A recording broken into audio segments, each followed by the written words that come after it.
It's a yes or a no.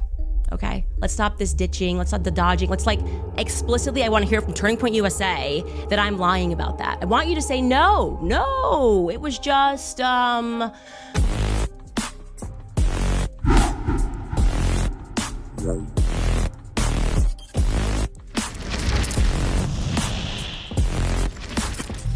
everything you're doing and think about this for 10 seconds.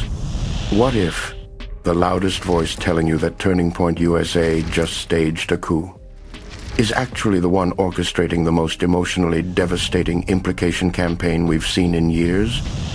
there's just something really sick and demonic about the entire thing. It's looking to me like the apparent plan was to assassinate Charlie Kirk, who had at long last faltered on the pro-Israel cause. Okay, his words, not mine.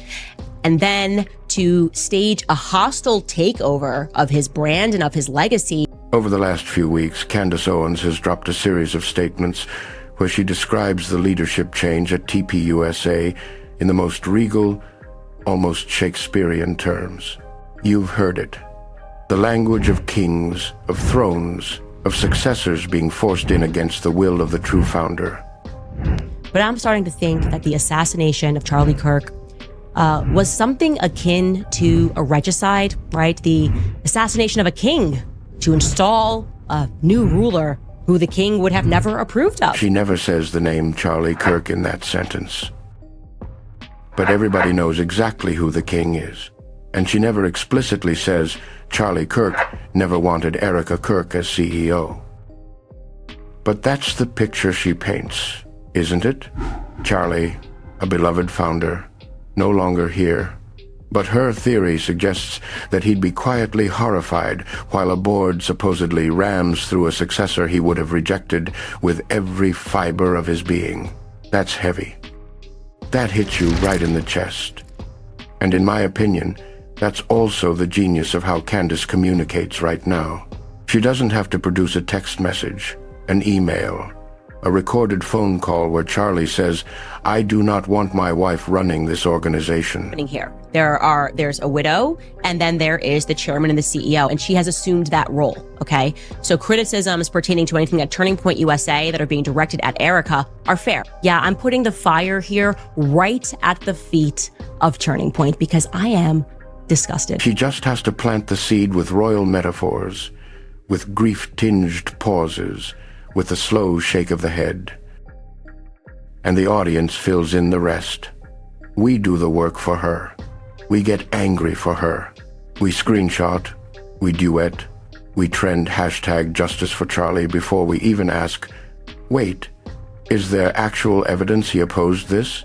Look, I'm not here to tell you Candace is lying. I'm saying this is my personal read of the situation, and a lot of people are saying the same thing privately. The power doesn't come from a smoking gun quote.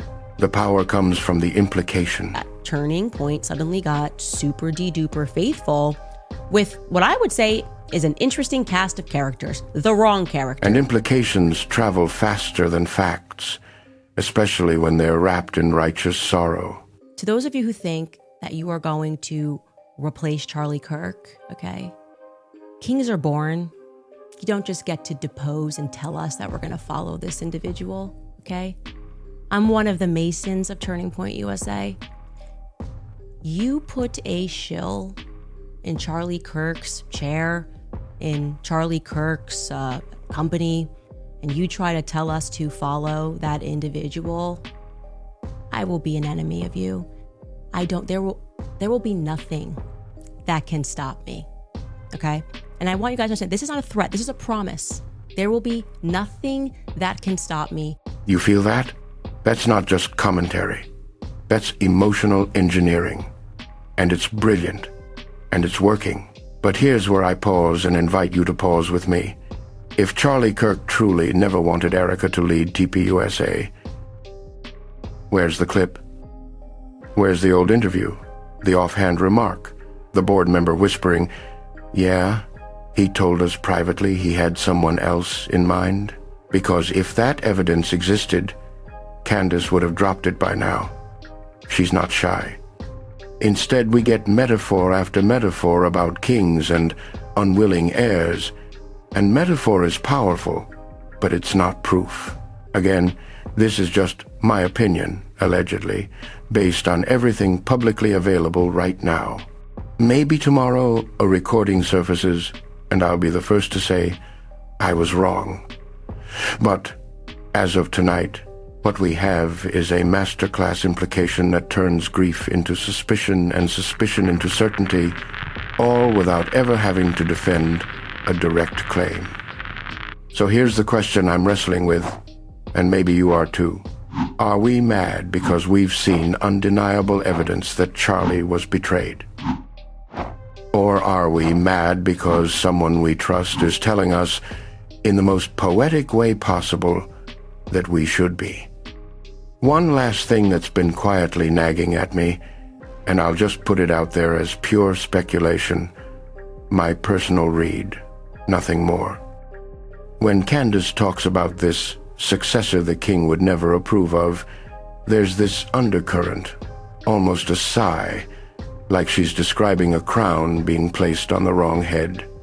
And you can't help but wonder, at least I can't, whether part of the intensity comes from imagining a different scenario.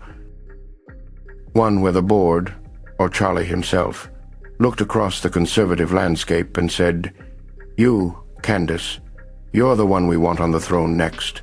It's never stated. She's never hinted at it directly. But the way the metaphors linger on legitimacy, on who really deserves to sit there, on the tragedy of the wrong ruler being installed, it leaves this faint emotional echo that sounds, to my ear anyway, a little bit like envy dressed up as grief. Maybe it's not envy at all. Maybe it's just fierce loyalty to Charlie's vision. But the heart hears what it hears, and mine keeps picking up this quiet note of, it should have been someone truly chosen. Someone, perhaps, a lot more like the person telling the story.